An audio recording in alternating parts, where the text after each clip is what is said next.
কয়টা বিষয়? দেখতে দেখা যায় দুইটা, আসলে একটা। কিভাবে? এই যে মানুষের 3.5 হাত বডি, এই বডির ভিতরের একটা অংশ, বাহিরের একটা অংশ।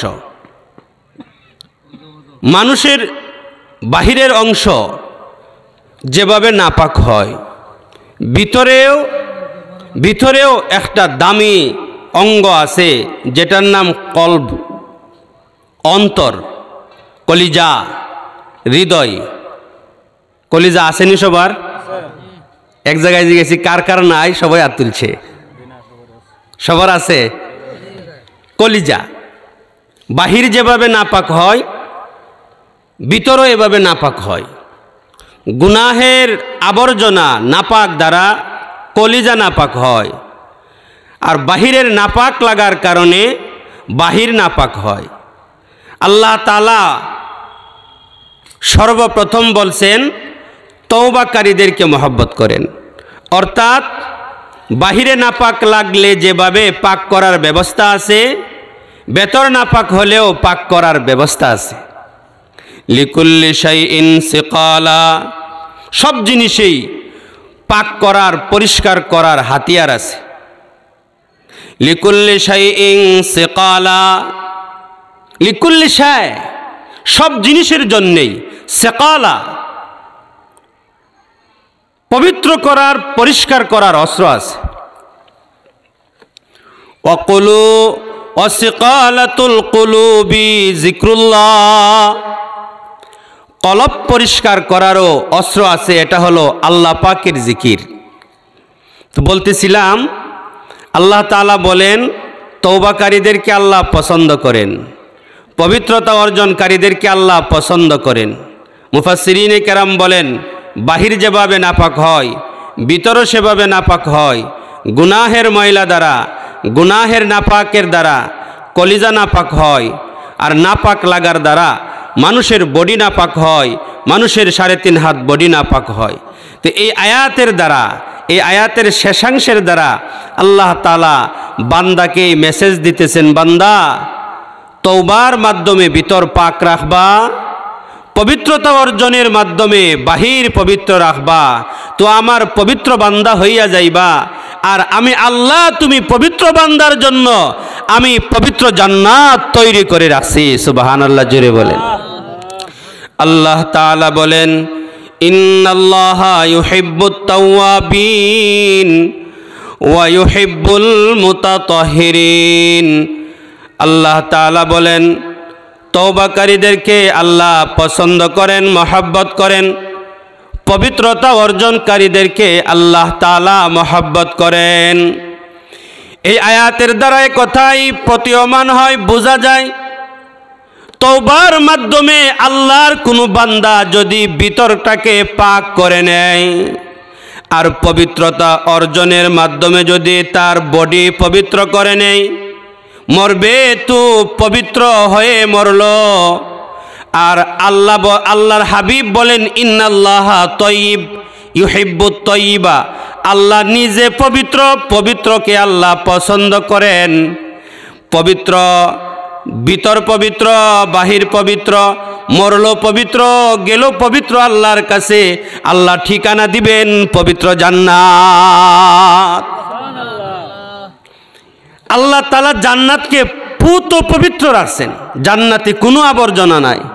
এই কারণে জান্নাতি সেখানে পেশাব পায়খানা করবে না। জান্নাতীদের জান্নাতের মধ্যে কোনো পেশাব পায়খানার প্রয়োজন হবে না, কারণ পেশাব পায়খানা নাপাক, নাপাক বের করার জায়গা জান্নাত না। এই কারণে নাপাকের কোনো ব্যবস্থাপনা জান্নাতে নাই। বেহেশত, বেহেশত জান্নাত আরবি, ফার্সিতে বলা হয় বেহেশত, বেহাশত। বেহেশত আজাকে আজারে নবাশত, বেহেশত আজাকে আজারে নবাশত, কসে রাবা কসে কারে নবাশত।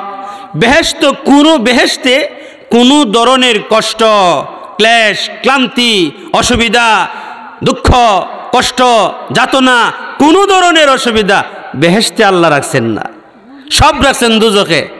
আর শান্তির যত প্রকার হতে পারে সব রাখছেন আল্লাহ জান্নাতে। মুহতারাম হাজিরিন, লম্বা আলোচনা করা যাবে না। তো দুইটা বিষয়, বাহ্যিকভাবে দুইটা বিষয়, আসলে একটা বিষয়, অর্থাৎ পুত পবিত্র হওয়া। আল্লাহ পাক আর বেআইব হে, আল্লাহ পবিত্র এবং পুত পবিত্র। আর পুত পবিত্র জিনিসকে আল্লাহ তাআলা পছন্দ করেন। এ কারণে আল্লাহ তাআলা তিলাওয়াতকৃত আয়াতের মধ্যে আমাদের কাছে, আল্লাহর বান্দাদের কাছে মেসেজ দিতেছেন, বান্দা তওবা করবা, ভেতর পবিত্র করবা, আর বডিটাকে পাক রাখবা।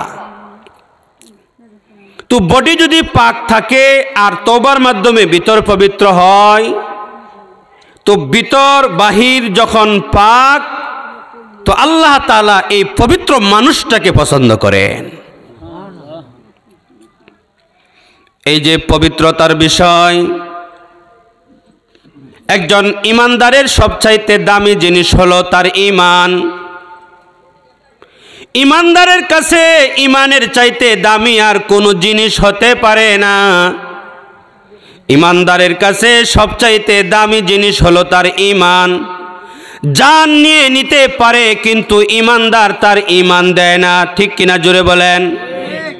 তুমি আমার প্রাণ নিয়ে নিতে পারো কিন্তু আমি মুমিন, আমার ঈমান দিতে পারি না। এই ঈমানের অর্ধেক পবিত্রতা অর্জন করা। কারণ আল্লাহর হাবিব বলেন, আত-তুহুরু শাতরুল ঈমান, তহারত তথা পবিত্রতা অর্জন করা হলো ঈমান, ঈমানের অর্ধেক। ঈমানের অর্ধেক হলো পবিত্রতা অর্জন করা, পাক পবিত্র থাকা। তো পাক পবিত্রতার দুইটা বিষয়, ভিতর পাক করা, বাহির পাক রাখা। ভিতর পবিত্র, বাহির পবিত্র, তো আল্লাহর পছন্দের বান্দা, আল্লাহর প্রিয় বান্দা। এই আল্লাহর পছন্দের বান্দা আর আল্লাহর প্রিয় বান্দা যখন কোনো আল্লাহর বান্দা হয়ে যায়, তখন এই বান্দার সঙ্গে কেউ খারাপ আচরণ করলে আল্লাহ বরদাস্ত করতে পারে না, বিচার করে দেয়। আল্লাহর পেয়ারা হতে হলে পবিত্রতা হওয়ার বিকল্প নাই, পবিত্র হওয়ার বিকল্প নাই, পবিত্র হতে হবে। তো এই কারণেই আল্লাহর হাবিব বলেন, আত-তুহুরু শাতরুল ঈমান, পবিত্রতা ঈমানের অর্ধেক। অনেকে ঘুমাইতেছেন না? ঘুমাইতেছে। ঈমানের অর্ধেক যেই বিষয় পবিত্রতা অর্জন করা, এই পবিত্রতার বিষয়েই অনেক মানুষ আছে জানে না। পবিত্রতার অনেক বিষয় অনেক মানুষ জানে না, অথচ পবিত্রতার বিষয়টা ঈমানের অর্ধেক বলছেন আল্লাহর হাবিব। আত-তুহুরু শাতরুল ঈমান, আত-তুহুরু শাতরুল ঈমান আই নিসফুল ঈমান। পবিত্রতা ঈমানের অর্ধেক। তো পবিত্র মানুষ কখন হবে? অপবিত্র হবে যখন তখন। একজন মানুষ যদি পাক থাকে, পবিত্র থাকে, তখন তো তার পবিত্র হওয়ার দরকার নাই। অপবিত্র হলেই পবিত্র হওয়ার প্রশ্ন আসে, জুড়ে বলেন ঠিক কিনা? নাপাক হলে পাক হওয়ার প্রশ্ন। আমি পাক, তাহলে তো পাক আসি। এখন এই নাপাক হওয়াটা কয় রকম? নাপাক হওয়া দুই রকম। এটাকে কিতাবের ভাষায় বলে হাদাস কিসমান। হদস দুই প্রকার, নাপাক দুই প্রকার। হাদাসে আসগর, হাদাসে আকবর। একটা হলো ছোট নাপাক আর একটা হলো বড় নাপাক। একটা হলো ছোট নাপাক আর একটা হলো বড় নাপাক। তো নাপাক কয় রকম হলো? দুই রকম, ছোট নাপাক, বড় নাপাক। মহিলারা বাড়ি থেকে শুনতেছে, এই কারণে মহিলারা কিছু ওয়াজ শুনে, তো এই কারণে আমি এই বিষয়টা ধরছি, এই বিষয়ে আলোচনা করব। সবটা বুঝে ফাঁক না ফাঁক বুঝে না। আসেনি মন বিটাইন সব বুঝে, ফাঁক না ফাঁক বুঝে না। একবারে সিরিয়াল সব কইতে পারে, কিন্তু যদি কও যে গোসলের ফরজ কয়টা, কইতারে না। গোসলের ফরজ কয়টা? হ্যাঁ, শূন্য শূন্য আবার কয় তিনটাই তো হুজুর। কিতা কিতা পানি সাবান গামছা, পানি সাবান গোসলের ফরজ তিনটা, পানি সাবান গামছা নি। ইতা এরকম মহিলাও আছে সমাজে, কিন্তু কাজে লাগাই দেন মাই গো মাই চুল চিরে লাইব, কি চিরে লাইব? চুল চিরে লাইব, কিন্তু গোসলের ফরজ কয়টা বলতে পারে না, বলতে পারে না। তো যাই হোক, আমার সামনে মাত্র 8 ঘন্টা সময় আছে। এই 8 ঘন্টার ভিতরেই আমি পবিত্রতার বিষয়টা আপনাদের সামনে পেশ করতে চাইতেছি। তো সর্বপ্রথম পাইলাম কি, পবিত্রতাকে আল্লাহ পছন্দ করেন। আর নবী বলেন আত-তুহুরু শাত্রুল ঈমান, পবিত্রতা হলো ঈমানের অর্ধেক। পবিত্রতা হলো ঈমানের অর্ধেক। তো ঈমানের অর্ধেক যদি একটা বিষয় হয়, এই বিষয়টা সাধারণ না খুবই গুরুত্বপূর্ণ? খুব গুরুত্বপূর্ণ। এই কারণে শুনতে হবে ঘুমায়া ঘুমায়া না গুরুত্বের সাথে? তাহলে একবার একটা নারায়ে তাকবীর দেন তো। আমি দিই নারায়ে তাকবীর, আপনার নারায়ে তাকবীর, আল্লাহু আকবার। মাশাআল্লাহ, গুম বাংলাম আর কি। তো আল্লাহর রাসূল বলেন আত-তুহুরু শাত্রুল ঈমান। ঈমান, একজন ঈমানদারের সবচাইতে দামি জিনিস তার ঈমান। এই ঈমানের অর্ধেক হলো তাহারত, ঈমানের অর্ধেক হলো পবিত্রতা অর্জন করা। এই পবিত্রতার প্রশ্ন আসে কখন? নাপাক থাকে যখন, অপবিত্র থাকে যখন, ঠিক কিনা বলেন? এখন এই নাপাক বলছিলাম কয় প্রকার? 2 প্রকার। একটা হলো ছোট নাপাক, আর একটা হলো বড় নাপাক। কথাগুলা ভূমিকার কথাগুলা স্মরণ রাখলে পরের আলোচনা বুঝতে সহজ হয়, এই কারণে আমি বারবার বলতেছি। একটা হলো ছোট নাপাক, আর একটা হলো বড় নাপাক। ছোট নাপাকে যখন কাউকে পেয়ে যায়, ওযু করলে সে পাক হয়ে যায়। আর কাউকে যদি বড় নাপাকে পায়, তাহলে ওযু করলে হয় না, গোসল করতে হয়। কি করতে হয়? ইশারা দিয়ে বুঝছি আমরা, নাফাক সব সমান না। কোনো নাফাকে ওযু করলে দূর হয়, আর কোনো নাফাক ওযু 10 বার করলেও দূর হবে না। এটা একবারে গোসল করতে হবে। কি করতে হবে? গোসল করতে হবে। তো নাপাক কয় রকম হলো? 2 রকম। একটা হলো ছোট নাপাক, আর একটা হলো বড় নাপাক। ছোট নাপাক হলো কি? এখন এখানে অনেক আছেন, আপনাদের ওযু নাই। কি নাই? ওযু নাই। একজন মানুষের যদি ওযু না থাকে, তাহলে তার বডিটা নাপাক। তবে এটা ছোট নাপাক। এই ছোট নাপাক থাকা অবস্থায় নামাজ পড়তে পারবে না, ছোট নাপাক থাকা অবস্থায় কুরআন ধরতে পারবে না, কারণ আল্লাহ নিষেধ করেছেন লা ইয়ামাসসুহু ইল্লাল মুতাহহারুন। এই কুরআনকে স্পর্শ করবে না, ধরবে না পবিত্রতা অর্জনকারী ছাড়া। তাহলে বোঝা যায় পবিত্রতা অর্জনকারী ছাড়া কোরআন ধরা যাবে না। কেন? সে নাপাক।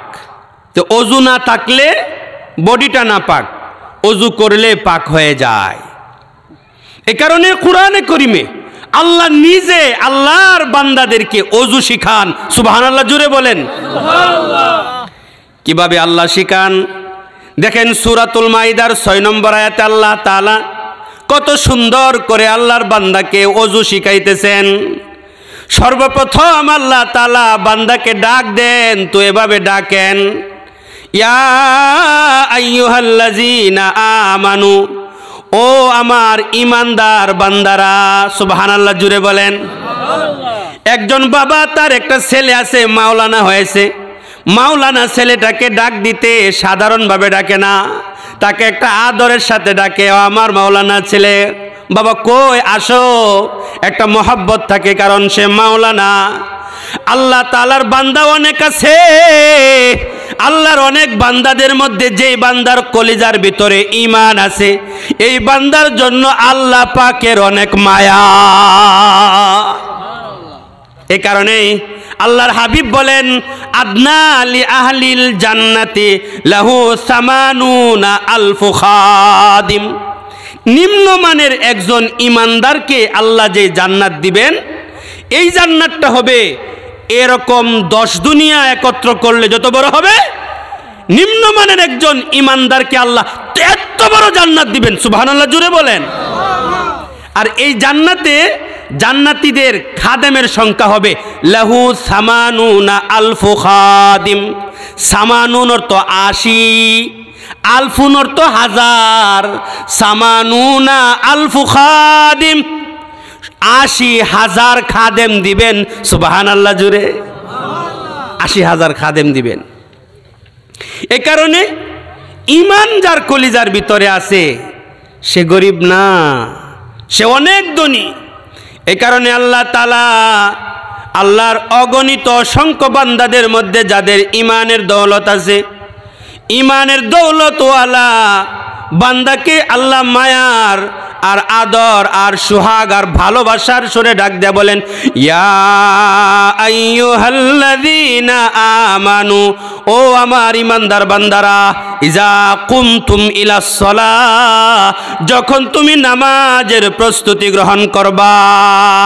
কথার দিকে ভালো করে খেয়াল করবেন, আল্লাহ কি বলেন, ও আমার ইমানদার বান্দারা, যখন তোমরা নামাজের জন্য প্রস্তুতি গ্রহণ করবা, তাহলে বোঝা যায় ইমানদার নামাজ পড়ে, ইমানদার নামাজ ছাড়তে পারে না।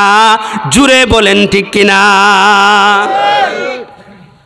যেহেতু আল্লাহ তাআলা ইমানদারদেরকে ডাক দিছেন, ডাক দিয়ে বলেন ও আমার ইমানদার বান্দারা, ইযা কুমতুম ইলাস সালাহ, যখন তোমরা নামাজের জন্য দাঁড়াবা, যখন তোমরা নামাজের জন্য প্রস্তুতি গ্রহণ করবা। নামাজের জন্য প্রস্তুতি গ্রহণ করলেই নামাজ পড়া যাবে না, এর আগে 4টা কাজ করবা। কয়টা কাজ? আল্লাহ বলেন ফাগসিলু ওয়াজুহাকুম, ওয়াজহুন অর্থ চেহারা, ওয়াজহুন তার বহুবচন। আল্লাহ বলেন ফাগসিলু, ও আমার ইমানদার বান্দা, নামাজ পড়ার জন্য যখন প্রস্তুতি গ্রহণ করবা, তাড়াতাড়ি নামাজে চলে যাইবা না, এর পূর্বে কিছু শর্ত আছে। শর্ত কি? সর্বপ্রথম তুমি তোমার মুখমণ্ডল ধৌত করবা। এরপর কি করব? আল্লাহ বলেন ওয়া আইদিয়াকুম ইলাল মারাফিক, দুনো হাত ধৌত করবা কনুই পর্যন্ত, 2 হাত ধৌত করবা। কতখান ধৌত করতাম আল্লাহ বলেন ইলাল মারাফিক, কনুই পর্যন্ত ধৌত করবা। মুখ ধুইবা, হাত ধুইবা। আল্লাহ এরপরে কি করব? ওয়ামসাহু বিরুউসিকুম, তোমাদের মাথা মাসা করবা। ওয়া আরজুলাকুম ইলাল কাবাইন, আর তোমাদের পা ধৌত করবা টাকনু পর্যন্ত। এখন আপনারাই বলেন আল্লাহ ওযুর কয়টা ফরজ বলছেন? 1 নম্বর মুখ ধুইবা, 2 নম্বর হাত ধুইবা কনুই পর্যন্ত, 3 নম্বর মাথা মাসা করবা, 4 নম্বর পা ধৌত করবা। ওযুর ফরজ কয়টা? জুড়ে বলেন কয়টা? 4টা। কি কি? মুখ ধোয়া, হাত ধোয়া কনুই পর্যন্ত, মাথা মাসা করা, পাও ধোয়া। এই তো 4টা হয়ে গেল। আমরা মক্তবেজ বাচ্চাদেরকে পড়াই ওযুর ফরজ 4টি, মুখ ধোয়া, হাত ধোয়া, মাথা মাসে, পাও ধোয়া। সংক্ষেপে শিখায় আর কি। এমনি তো আছে সমস্ত মুখমণ্ডল একবার ভালো করে ধৌত করা, দুনো হাতের কনুই সহ 3 বার ধৌত করা, মাথার 4 ভাগের 1 ভাগ মাসা করা, দুনো পা টাকনু সহ ভালো করে ধৌত করা। এটা হলো ওযুর 4টা ফরজ। অঙ্গগুলাকে 3 বার ধোয়া সুন্নাত। 3টা অঙ্গ ধৌত করা লাগে, 1টা অঙ্গ মাসা করা লাগে। 3 অঙ্গ ধৌত করা, মুখ ধৌত করা, হাত ধৌত করা, পা ধৌত করা। মাথা কেন মাসা করতে হবে? দয়ার আল্লাহ, দয়ার আল্লাহ দয়ার মেহেরবানি করে যদি বলতেন বান্দা হাত ধুইছো, মুখ ধুইছো, পাও ধুইছো, মাথা কেন মাসা করো দাও, শীতকালে বান্দার কষ্ট হবে। আর আরহামুর রাহিমিন আল্লাহ বান্দার উপর দয়া করিয়া তিনটা অঙ্গ দোয়ার কথা বলছেন, মাথা দোয়ার কথা বলছেন না, মাথাকে ভিজা হাত দিয়া মুছিয়া দেওয়ার কথা বলছেন। সুবহানাল্লাহ জোরে বলে। আল্লাহ যদি বলতেন না মাথাও দোয়া লাগবো, তা আপনি যদি কইতেন না আল্লাহ ঠান্ডা লাগবো দুইতাম না, অজুই লইলে অজুইত না। এই কারণে আল্লাহ তাআলা বান্দার কোন জিনিস মঙ্গলজনক, কোন জিনিস ক্ষতিকারক আল্লাহ ভালো করে জানেন কি জানেন না? আল্লাহ নিজেই বলেন, আলা ইয়ালামু মান খালাক ওয়া হুয়াল লাতীফুল খাবীর। আমি জানবো না কেন বান্দা? আমি তোমাকে বানাইছি। এ কারণে আল্লাহ যেহেতু আমার সৃষ্টিকর্তা, আমার কোন পার্শ্বে সমস্যা, কোন কাজ করলে আমার জন্য মঙ্গলজনক, কোন কাজ করলেও মঙ্গলজনক আল্লাহ ভালো করে জানেন বুঝেন। ঠিক কিনা জোরে বলেন। মোবাইল আবিষ্কারক জানে মোবাইলের ভেতরে কোন পার্শ্বে কোন সমস্যা। আবিষ্কারক বলতে পারে কি পারে না? রেডিও যিনি আবিষ্কার করছেন, টেপ যিনি আবিষ্কার করছেন, কোন পার্শ্বে সমস্যা, কোন সমস্যার কারণে কোন পার্শ্বে গুঁতা দিতে হবে, এটা উনি জানেন কি জানেন না? জানেন। আল্লাহ বলেন আমি তোমাকে বানাইলাম, কোন কাজ করলে তোমার জন্য মঙ্গলজনক হবে, কোন কাজ করলে অমঙ্গলজনক হবে আমি জানবো না কেন? আলা ইয়ালামু মান খালাক ওয়া হুয়াল লাতীফুল খাবীর। আল্লাহ তাআলা বলেন আমি ভালো করে জানি। এ কারণেই আল্লাহ তাআলা মুখ ধোয়ার নির্দেশ দিয়েছেন। বিস্তারিত আলোচনা করা যাবে না। মুখ ধোয়ার মধ্যে কি ফায়দা, হাত ধোয়ার মধ্যে কি ফায়দা? আপনি বারবার গিয়া ফ্রেশ হন, আরে বারবার গিয়া আপনি ফ্রেশ হন। এই ফ্রেশিং সিস্টেম আল্লাহ তাআলা দৈনিক বান্দার জন্য 5 বার করে দিয়েছেন। ঠিক কিনা জোরে বলেন। আপনি গায়ে 1-2 বার ফ্রেশ হন, মুখ দেন, ফেস ওয়াশ দিয়ে মুখ ফ্রেশ করে, কিন্তু 5 ওয়াক্ত নামাজের জন্য অজু করে না, নামাজ পড়ে না। ফেস ওয়াশ দিয়ে 90 বার ধুইলেও ফ্রেশ হবে না।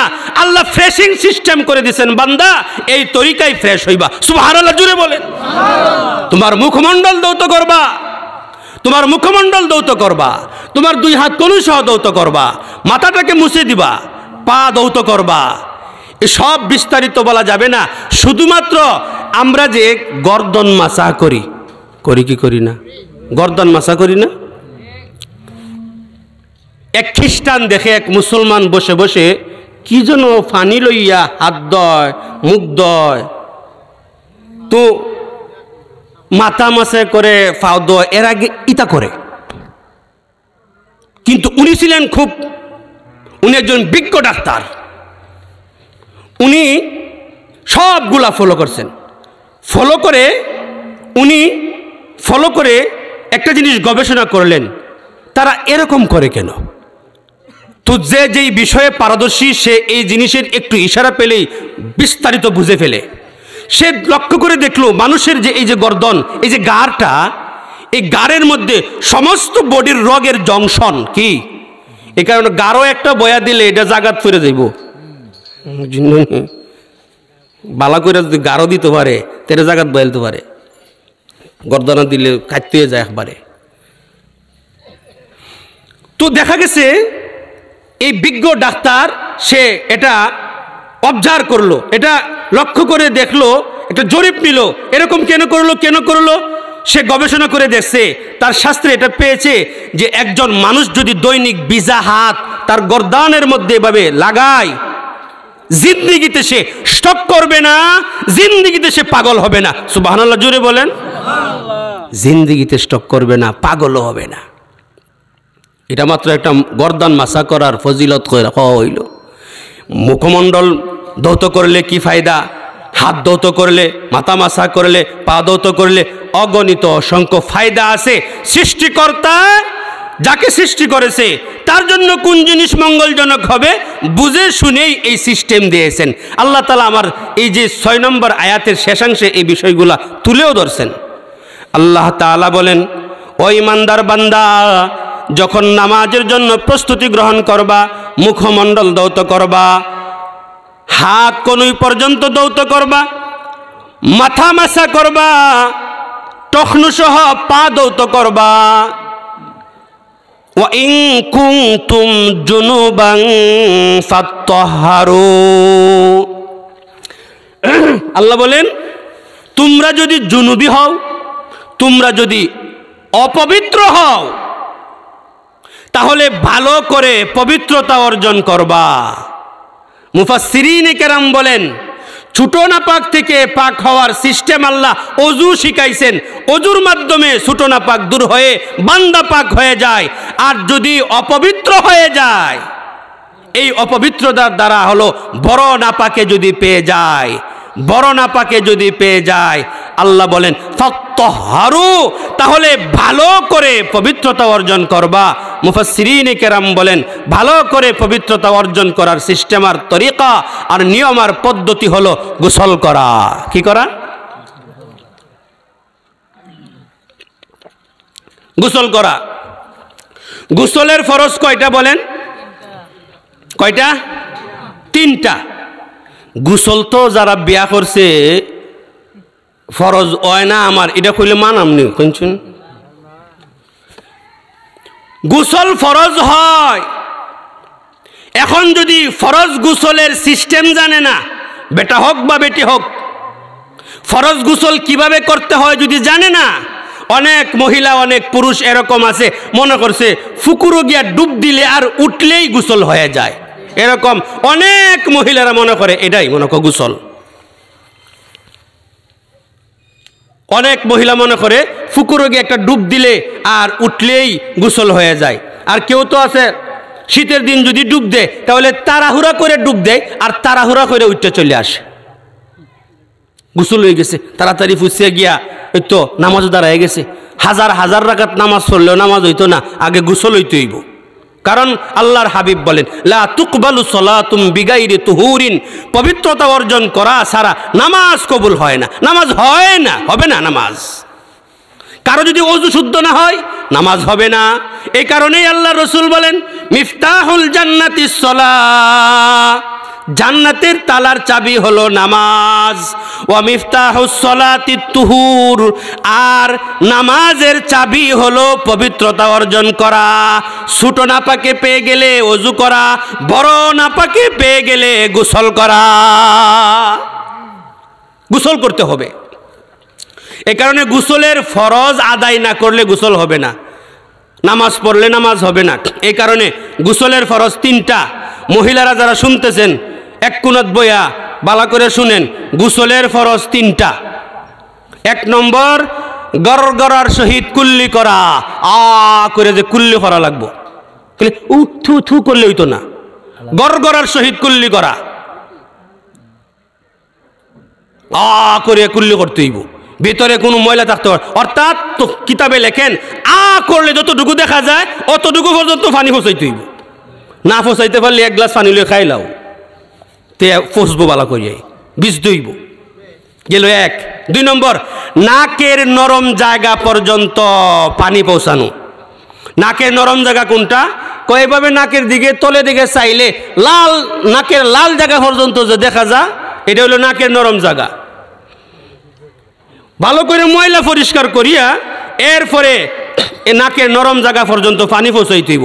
বেটির যদি নাক ফুল নাকও থাকে, বেটির যদি নাক ফুল নাকে থাকে তাহলে নাক ফুলের যে ছিদ্র আছে নাক ফুল লড়াইয়া এর ভিতরে পানি পৌঁছাইতে হইব। যদি নাক ফুল লড়াইছে না আর সামান্য জায়গা বিচ্ছে না, তাহলে আল্লাহ রসুল কি বলেন? মান তারাকা মাউজিআ শা'রাতিন মিন জানাবা লাম ইয়াগসিলহা ফুইলা বিহা কাযা ওয়া কাযা মিনান নার। আল্লাহর রাসূল বলেন, মান তারাকা, যেই ব্যক্তি ছেড়ে দিল মাউজিআ শা'রাতিন মিন জানাবা, জানাবতের গোসল করতে, অর্থাৎ ফরজ গোসল করতে গিয়ে যেই ব্যক্তি ছেড়ে দিবে মাউজিআ শা'রা, যারা বিদেশ গেছেন বা আরবি জানেন, শা'রাতুন অর্থ চুল, চুল পরিমাণ জায়গা যদি কেউ ছেড়ে দেয়, দুইছে না বা বিচ্ছে না, লাম ইয়াগসিলহা, এটাকে দৌত করলো না, আল্লাহর রসুল বলেন ফুইলা বিহা কাযা ওয়া কাযা মিনান নার, জাহান্নামের মধ্যে তাকে এরকম এরকম শাস্তি দেওয়া হবে। অর্থাৎ সে নাপাক রয়ে গেল, নামাজ পড়লো, নামাজ হবে না। এ কারণেই নাকের নরম জায়গা পর্যন্ত পানি পৌঁছাইতে হবে। নাকের ময়লা পরিষ্কার করিয়া নরম জায়গা পর্যন্ত পানি পৌঁছাইতে হবে। কিতাবে লেখেন, হালকা পানি কান্দাত নিয়া নাকের কাছে নিয়া হালকা একটু টান দিবে, জুড়ে না বাড়তে মগজ যাইব গা, হালকা হালকা টান দিয়া ফেদ করিয়া নাক পরিষ্কার করতে হবে। কয়টা ফরজ গেল? কয়টা ফরজ গেল? গড়গড়ার সহিত কুল্লি করা, নাকের নরম জায়গা পর্যন্ত পানি পৌঁছানো। গোসলের ফরজ কয়টা? রইল কয়টা? একটা। মাথার তালু থেকে নিয়ে পায়ের তালু পর্যন্ত আপাদমস্তক ভালো করে দৌত করা। ভালো করে দৌত করা। ভালো করে কেন? সিফায় সাফায় তো পানি তাড়াতাড়ি পৌঁছে না, এই কারণে বালা করিয়া সিফায় সাফায় বালা করিয়া পানি পৌঁছাইতে হবে, নতুবা চুল পরিমাণ জায়গা শুকনো থাকলে নামাজ হবে ও গোসল হবে না, ফরজ গোসল হবে না। এ কারণেই মাথা থেকে নিয়ে পায়ের তালু পর্যন্ত আপাদমস্তক ভালো করে দৌত করা। খুব খেয়াল করে শুনেন, মাথা থেকে নিয়ে, মাথার মধ্যে চুল আসেনি? চুল আছে। চুল একটা চুল শুকনো থাকলে হবে না, একটা চুল শুকনো থাকলে ফরজ গোসল হবে না। খুব খেয়াল করে শুনেন, এখন যদি বাংলার কিছু ছেলে আছে মেয়ে হতে চাই, লম্বা লম্বা চুল রাখিয়া পিছনে জুলাই, এরকম কিছু ছেলে আসেনি? এর ফরজ গোসল যদি হয় কোনো সময়, ফরজ গোসল করতে হইলে এই যে বেটিনতের মতো লম্বা লম্বা চুল রাখিয়া পিছনে জুলাইছো, ও ছেলে বা পুরুষ, তুমি যে লম্বা লম্বা চুল রাখছো বা বেনি ফাঁকাইছো, এই বেনি খুলতে হবে। খুলিয়া চুলের আগা থেকে নিয়ে গোড়া পর্যন্ত সারা চুল ভালো করে দৌত করতে হবে। একটা চুল বা চুলের কিছু অংশ যদি শুকনা থাকে, একবারে ভালো করিয়া কসকু সাবান দিয়া বা ডাব সাবান বা স্যান্ডেলিনা বলেন, যে কোনো সাবান বলেন, দিয়া গোসল করলে গোসল হবে না। কথা বুঝতেছেন? ভালো করে চুল ভালো করে দৌত করতে হবে, আর সারা শরীর ভালো করে দৌত করতে হবে। এখন মনে মনে আপনারা প্রশ্ন, হুজুর তাহলে বেটেন্টের কি হইতো? ঠিক কিনা? মাসলাও ছেলেরটা, পুরুষেরটা কইছি, মহিলার মাসলাও তো বলতে হবে। মহিলারটা হলো, মহিলারা তো তাদের সৌন্দর্যতাই হলো লম্বা লম্বা চুল। এই কারণে বউ দেখার আগে গিয়া দেখে লম্বা চুলটি লম্বা না বাটি, দেখে কি দেখে না? এই কারণে চুল হলো তাদের সৌন্দর্যতা। আল্লাহ তাআলা এদের সৌন্দর্যতা রাখছেন চুলের মধ্যে। এই কারণে মহিলাদের চুলের ব্যাপারে মাসআলা কি? ফরজ গোসল করতে গিয়ে মহিলাদের চুলের ব্যাপারে মাসআলা হলো। মাসআলা পরে বলতেছি, আরেক নম্বর কষ্টটা হলো, মহিলাদের যখন গোসল করে, গোসল করার পরে আপনারা দেখছেন কিনা, দেখতেন না কেন, সবাই দেখছেন এই বিজা চুল রে গামছা দিয়ে আগে বালা করিয়া ফুসে শুকায়, শুকাইয়া পরে আর একটা সিঙ্গল বানায় বেটেনতে, লাডি বানা, লাডি দাও বাইরে বাইরে চুল রে আরো হুগায়, শুকাইয়া এরপরে আরেক বেটিরিকে কইব, আফারে বা বোন রে তোরে আমি চা খাওয়াই এমনে বা এই করাম সেই করাম, আমার চুলডিরে বেনি ফাঁকায় দে, চুলডিরে বেনি ফাঁকায় দে। বেনি ফাঁকা খুফা বান্ধক, বেনি ফাঁকা অথবা খুফা বান্ধক বানছে। এখন যদি একবার ফরজ গোসল করার পর গোসল ভালো করে করে চুলটাকে এভাবে যত্ন করে শুকাইলো, বেনি ফাঁকাইলো বা খুফা বানলো, এখন যদি কালকে রাত্রে আবার এটারে খোলা লাগে আর যদি ভালো করে ধোয়া লাগে, মহিলাদের জন্য কষ্ট হবে। এই কারণে শরীয়তের মাসআলা, ও মহিলা অনেক কষ্ট করিয়া বেনি ফাঁকাইছ, খুফা বানছ, তোমার বেনি খোলার দরকার নাই, তোমার খুফা খোলার দরকার নাই। বেনির দরিয়া খুফার দরিয়া মাথার মধ্যে পানি ডালবা ফরজ গোসল করার সময়, আর চুলের গুড়ায় গুড়ায় একটু লাড়া দিয়া চুলের গুড়াটা মাথাটা ভিজায় দিবা। বেনি খুলতে হবে না, খুফা খুলতে হবে না। এটা শরীয়তের বিধান। সুন্দর না অসুন্দর? মহিলাদের জন্য কষ্ট করা উচিত না যদি খোলা লাগতো পুরুষের মতো? যাই হোক মুহতারাম হাজিরিন, এই ফরজ গোসল করতে সময় খুব সতর্ক থাকতে হবে আমার যেন চুল পরিমাণ জায়গা শুকনা না থাকে। আয়াতের শেষ অংশ পর্যন্ত আলোচনা যাওয়া যাইতো না। অজুর ফরজ আল্লাহ শিখাইছেন। এরপরে গোসল করা যদি বড় নাপাকে পেয়ে যায় তাহলে গোসল করার নির্দেশ দিছেন। গোসল কিভাবে করতে হয় আল্লাহর হাবিব হাদিসে গোসলের বিস্তারিত আলোচনা করছেন। আমি আপনাদের সামনে গোসলের ফরজগুলা বললাম। এখন এটা হলো গোসলের ফরজ। একজন মানুষ যদি চায় সুন্নত তরিকায় গোসল করত, সুন্নত তরিকায়। আরেকটা কথা হইল শীতকালের গোসল, শীতকালের যে গোসল, এই গোসলটা আরেকটু বালা করে হইতেইব, কারণ শীতকালে মানুষের চামড়া, শরীরের চামড়া থাকে খসখসা মরমরা। ভিজাইলে ভিজে না, ভিজাইলে ভিজে না, এটা ভিজাইয়া পরে গোসা দেওয়া লাগে, ভিজাইলে পরে গোসা দেওয়া লাগে। অজু করেন অথবা গোসল করেন, এটা শীতকালে যদি কেউ অজু বা গোসল করে তাহলে গোসল করতে সময় বা অজু করতে সময় পানি ডালার পরে এটারে গোসা দিতে হবে ভালো করে, না গোসা দিলে ভিজবে না। অজু করতে সময় দেখেন, ফাও ধোয়ার সময় দেখবেন যে ফাও ভিজাইছেন কিন্তু ভিজছে না, শুকনো শুকনো রয়েছে, গোসা দিলে পরে ভিজে, গোসা দিলে পরে ভিজে। এই কারণেই মুহতারাম হাজিরিন, সুন্নত তরিকায় গোসলটা কিভাবে করতে হবে, সুন্নত তরিকায় গোসলটা কিভাবে করতে হবে এটা জানার দরকার আছে না নাই? সবাই বলেন আসেনি দরকার? আমি চাইতেছি আল্লাহ রসুল ফরজ গোসল করছে না? ফরজ গোসল তো অবশ্যই করছে, না হইলে 4 ছেলে 4 মেয়ে, 4 ছেলে 4 মেয়ে, ছেলে 4 জন, তয়্যিব তাহের কাসিম ইব্রাহিম, তয়্যিব তাহের কাসেম ইব্রাহিম, 4 মেয়ে, জয়নব রুকিয়া উম্মে কুলসুম ফাতেমা, ফাতেমা জয়নব উম্মে কুলসুম রুকিয়া, 4 মেয়ে। আল্লাহ রাসূল সাল্লাল্লাহু আলাইহি ওয়াসাল্লাম সুন্নত গোসল কিভাবে করতেন, সুন্নত গোসলের তরিকাটা শিখেন। ফরজ গোসল করতে সময় সর্বপ্রথম নাফাক যেই জায়গাত লাগছে এই নাফাক জায়গাটা ভালো করে আগে পানি দিয়ে ধুইয়া পরিষ্কার করতে হবে, কাপড় সরাইতে হবে। শরীরের যে স্থানে নাপাক লাগছে এই নাপাকটা আগে ধুইতে হবে, এরপরে ভালো করে কবজি পর্যন্ত হাত ভালো করে ধৌত করতে হবে, সাবান দিয়ে দন বালা করিয়া বা মাটির গসায়া দন ধুইয়া, এরপরে অজু, নামাজের জন্য যে অজু করি এভাবে সুন্দর করে অজু করতে হবে, অজু করতে হবে। অজু করতে সময় যখন কুল্লি করব তো গড়গড়ার সহিত কুল্লিটা করে নিব, যখন নাকে পানি দিব তখন নাকটা ভালো করে পরিষ্কার করে নাকের নরম জায়গা পর্যন্ত পানি পৌঁছায় দিব, এরপরে তো অজু শেষ আর ভালো করে গোসলটা করব, শরীরটা ভালো করে ধৌত করব, শরীর ভালো করে ধৌত করব, এরপরে গামছা দিয়া তোয়ালি দিয়া মুছিয়া সুন্দর করে এখনকে তেল মালিশ করেন আর ক্রিম মাখেন আর যাই মাখেন, এই আপনার সুন্দর তরিকায় ফরজ গোসল হয়ে গেল। গোসল করতে সময় যেহেতু আল্লাহর রসুল বলছেন মান তারাকা মাউজিআ শারাতিন মিন জানাবা লাম ইয়াগসিলহা ফুইলা বিহা কাজা ওয়া কাজা মিনান নার, এই কারণেই চুল পরিমাণ জায়গা যেন শুকনা না থাকে এই দিকে সতর্ক দৃষ্টি রাখতে হবে, খুব খেয়াল রাখতে হবে।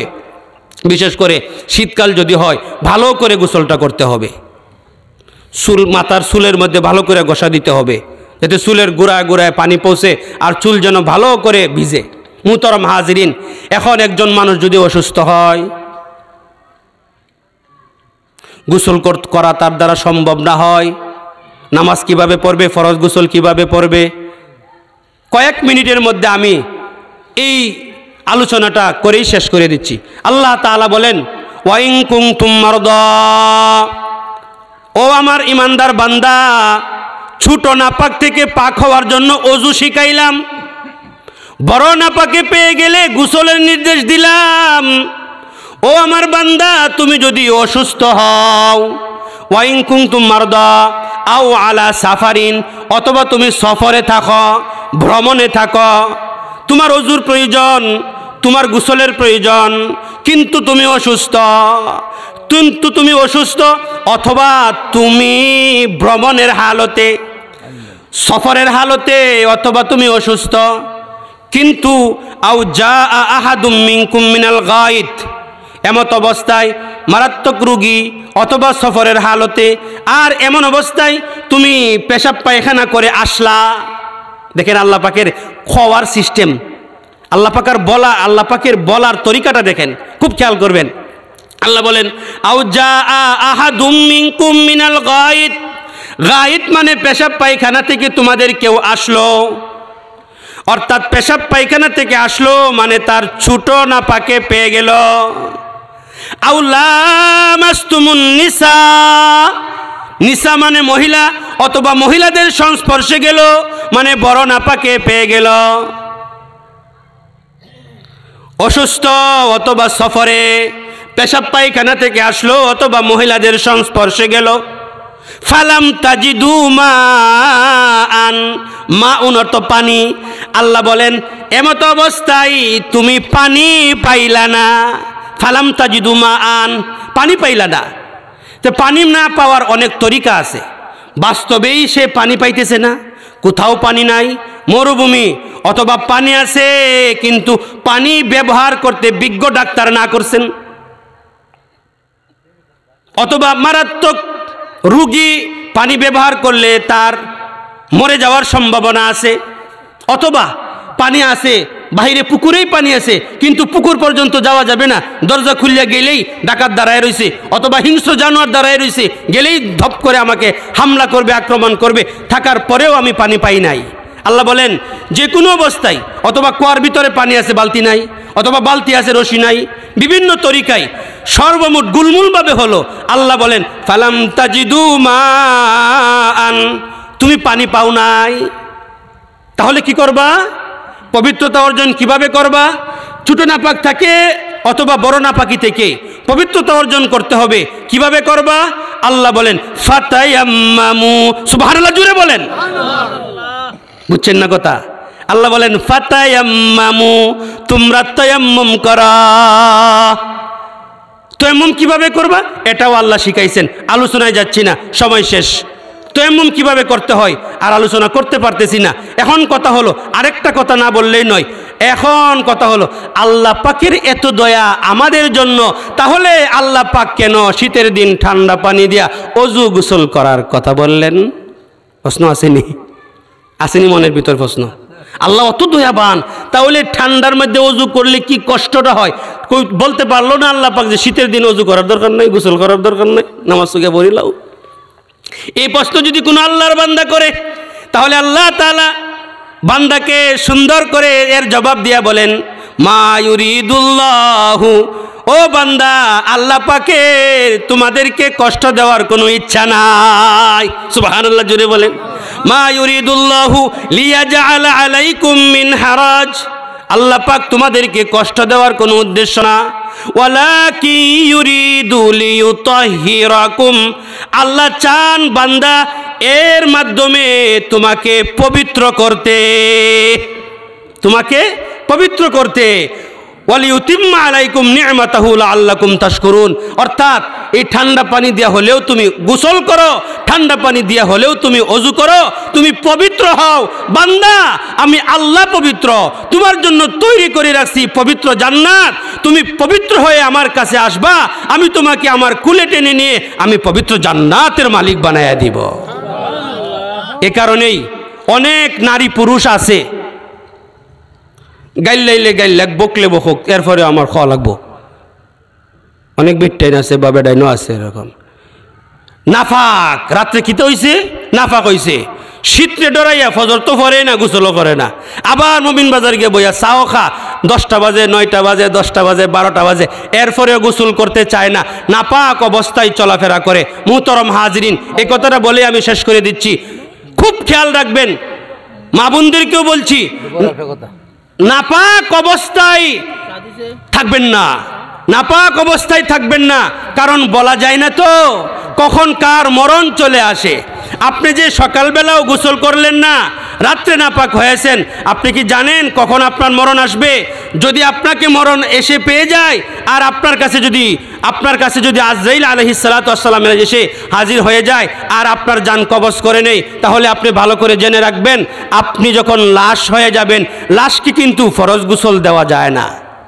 এই লাশকে কি বলা যাবে এই গড়গড়ে একুল্লি কর লাশ, তুই ফরজ, তোর উপর গোসল ফরজ আছিন, লাশকে দিয়ে গড়গড়ে একুল্লি করা যাবে না। লাশের নাকে নরম জায়গা পর্যন্ত পানি পৌঁছাইতে হইলে সিরিঞ্জ দিয়ে পৌঁছাইতে হইব, এরপরেও কোনো জায়গা শুকনা থাকবো বা ভিজবো, কোনো জায়গা ভিজতো না। এই কারণেই মুহতারাম হাজরিন, নাপাক হয়ে যদি কবরে যান, কবরে গেলে খবর আছে। আপনি নাপাক হয়ে কবরে গেলেন, ফেরেশতা আপনার সঙ্গে ভালো ব্যবহার করবে, এরকম আশা করা ঠিক হবে না। যাই হোক হাজিরিনে কেরাম, আমি আপনাদের সামনে তহারতের বিষয়ে, পবিত্রতার বিষয়ে আমি আপনাদের সামনে কিছু আলোচনা আপনাদের সামনে পেশ করেছি। আল্লাহ তাআলা যেন আমাদেরকে পবিত্রতার জিন্দেগি যাপন করার তৌফিক দান করেন, সকলেই বলে আমিন।